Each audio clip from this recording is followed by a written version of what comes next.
Hello guys, ganito rin ba kayo magluluto ng dinuguan? Tara, luto po tayo ng dinuguan. Ang aking diskarte na napakasarap na ganito kalapot, kasarap, kalambot na dinuguan mga sir. Ayan. Unang-una syempre mag-prepare tayo ng kawali na may kasamang mantika. Ayan, so unang-unang ginisa ko rito yung maraming ginayat natin na luya mga sir. Ayan, luya muna tapos i-brown natin ng konti, palabasin natin yung aroma. Saka po natin ilagay yung maraming bawang din. Ayan, syempre i-brown din natin yung bawang gagaya niyan. At saka natin ilagay yung ating sibuyas mga sir.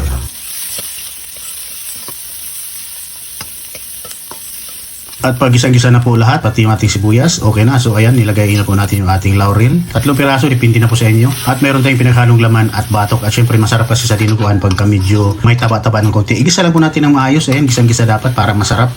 At pagkakagaya niyan, medyo okay na gisang-gisa na. Naglagay na po tayo rito ng paminta, pampalasa syempre.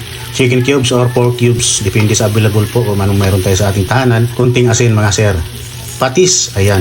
Gisa natin para manuot na yung lasa ng ating mga pampalasa. So ayan, naglagay tayo rito ng tubig na siyang magpapalambot sa ating karne mga idol. Hayaan lang natin siya, palambutin natin na maigi, takipan muna natin. Siyempre lutuin muna natin na may kasamang tanglad. Ayan, pagkatakip natin, habang pinapalambot natin, i-prepare natin yung kanyang dugo mga sir. Lalo na tayo maglagay ng suka. Ayan, haluin na natin, lamasin na natin para talagang malapot.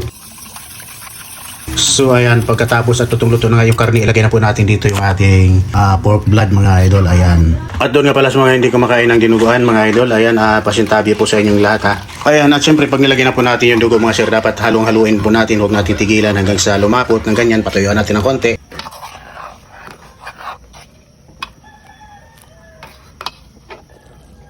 At pagka okay na at medyo lutong-luto na, ayan, naglagay po tayo rito ng kalamansi, siguro mga 20 piraso. Yun po yung ginawa natin pampasim para magiging masarap, mabango, at syempre may konting sustansya ang ating dinuguan mga sir. So ayan, at kailangan natin medyo patuyuan ng konti. Ayan, at shout out po sa inyo lahat. Maraming salamat nga pala sa aking mga followers, mga idol. Ayan, so ganyan lang po tayo magluto ng dinuguan na at syempre masarap naman mga sir. Ayan.